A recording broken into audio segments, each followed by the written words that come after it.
नमस्कार. तर आज कैरीचं पन्हं कसं करायचं ते बघूया.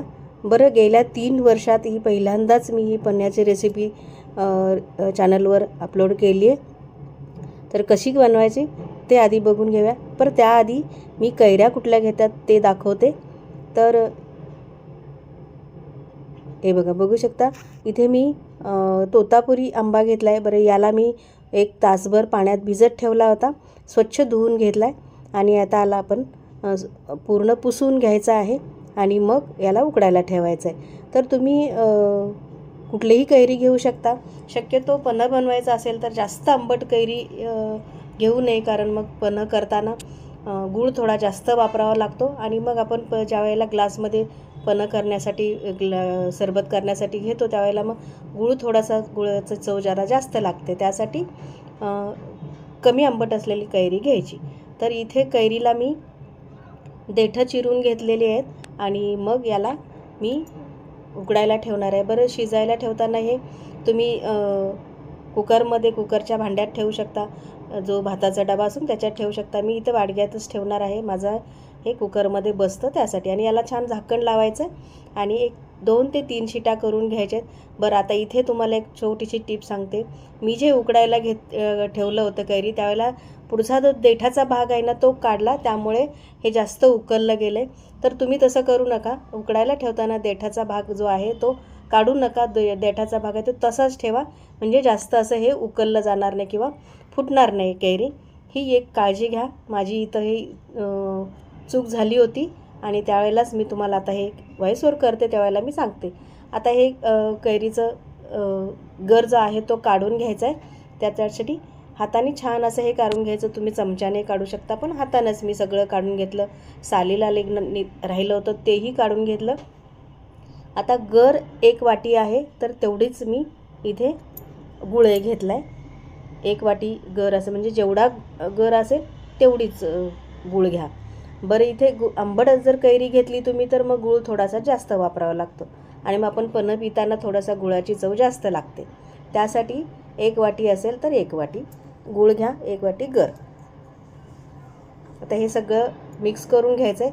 बरं, आता हे मिक्स करत असताना तुम्ही जर गुळात गाठी राहत असतील, गुळाच्या किंवा कैरीच्या गाठी राहत असतील, पूर्वी तर काय हातानेच कुस्करून घेऊन वस्त्रगाळ करून घ्यायचं किंवा गाळणीने गाळून घ्यायचं. पण आता मिक्सर आले त्यामुळे अजिबात जास्त त्रास करायची गरज नाही. आता हे काय करायचं, आपण मिक्स करून घ्यायचं आणि सरळ मिक्सरच्या भांड्यामध्ये घालून याला फिरवून घ्यायचं आहे.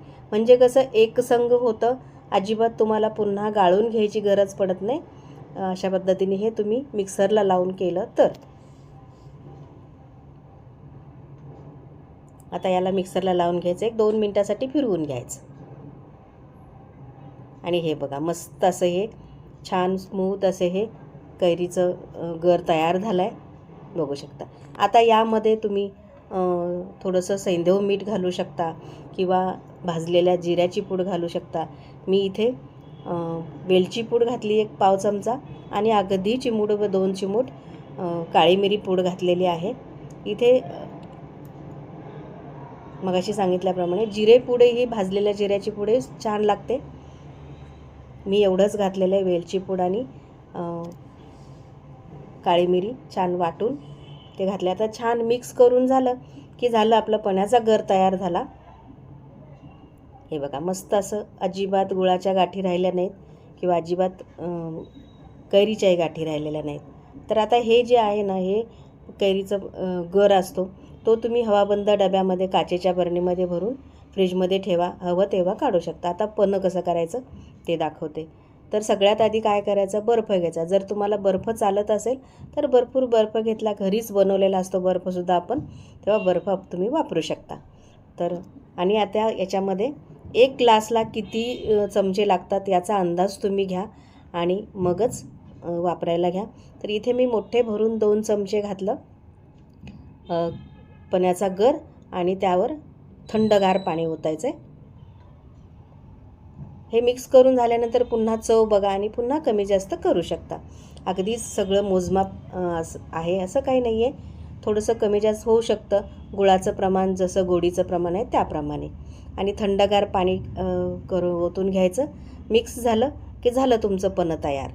बरं, आता यामध्ये तुम्ही सब्जा असतो की नाही, सब्जा, भिजवलेला सब्जा, तोही वापरू शकता. जिरेपूड वापरू शकता. किंवा असंही खूप छान लागतं हे. उन्हाचा त्रास होत नाही, पोटाचा त्रास होत नाही. ऊन भरपूर बाहेरून आल्यानंतर ऊन लागतं आणि मग आपण पटकन पाणी पितो. त्यापेक्षा हे असं पन्हं करायचं आणि प्यायचं. पोटाला अगदी पटकन आराम मिळतो. ताक वगैरे पिण्यापेक्षा हे पन्हं प्यायचं. बरं, आता हा पिवळा रंग कसा आला ते तुम्हाला सांगते. तर हा पिवळा रंग, पिवळा चुटूक रंग दिसतोय की नाही, तर त्यासाठी तुम्ही गूळ कुठला घ्यायचा आहे, तर मी जो वापरला की नाही तसा अगदी छान पिवळसर गूळ असतो तो घ्यायचा. अगदी ऑर्गॅनिक म्हणून जे विकला जातो बाहेर बाजारात, तो शक्यतो घेऊ नका. आता काय कसलं येतं माहिती नाही. तर रेसिपी आवडली असेल तर लाईक करा.